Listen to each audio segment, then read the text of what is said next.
Audiologist is someone who has at least a master's degree to be certified to be an audiologist. Our description is to diagnose hearing loss and different types of hearing loss, and also treat hearing loss with hearing aids. The most common is what we call a sensory neural hearing loss. That's when there's damage to the inner ear. And really the only thing that can be done at that point is correction with hearing aids. But during our testing, we rule out other types of hearing losses that potentially could be fixed by medically, surgically. It's great to have the doctors right in the office with us. If there's ever a problem that we can't resolve, it's wonderful to have the ear, nose, and throat right there, that we can just send them right down the hall to see. Most commonly, people will start to notice the hearing loss when they're in background noise. They'll often say that when they go into a restaurant or like a group or a family setting, that they just have a hard time picking out the speech from the noise. Usually it's going to start to affect the high frequencies, so patients will also notice a loss of clarity of speech. Any type of competing background noise is going to make it much harder to fill in the gaps. Or, a lot of times family or friends will see the hearing loss before the person themselves too. When I first started practicing 17 years ago, most of the hearing aids were analog. I had a little screwdriver adjustment, some potentiometers to cut and increase high and low gain. Now they're all digital, which means they're just much more flexible and precise to program for patients. Much better sound quality.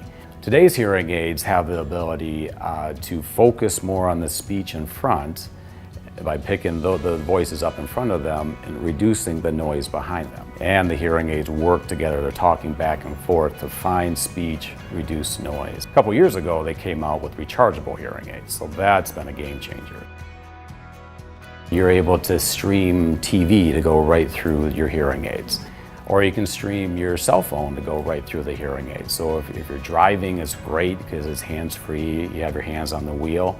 And when you get a call on your cell phone, you have a little neck loop. And you just push a button and that answers the call. Real ear measurements is some equipment that we have in our office to really allow us to get the most out of the hearing aid. It's equipment that helps us verify that we're properly amplifying every frequency. Basically, the first step is going to be to have an individual undergo an audiogram. That's where we measure their hearing threshold. So when we actually fit the hearing aid, what we do is we take a small probe tube, insert it down the ear canal. Then we take the patient's hearing aid, put it back in their ear, and the end of the tube is basically resting between the tip of the hearing aid and the eardrum. And then the real ear measurement equipment is going to produce a passage of speech.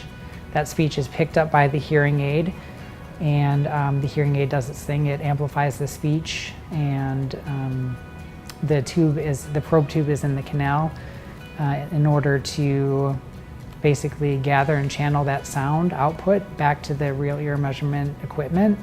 And then on the screen, we have a reading of how much volume a patient is getting pitch by pitch. We know whether it's adequate, if they need more or less. I see patients with hearing loss, and a lot of them withdraw. They're social people, but it's so hard for them to follow conversations that it's just too hard to go into that setting and put themselves through that. So they tend to just stay home. Hearing is a very basic aspect of life, and it's needed in basically every situation you go in. So to be able to help a person hear better is very rewarding.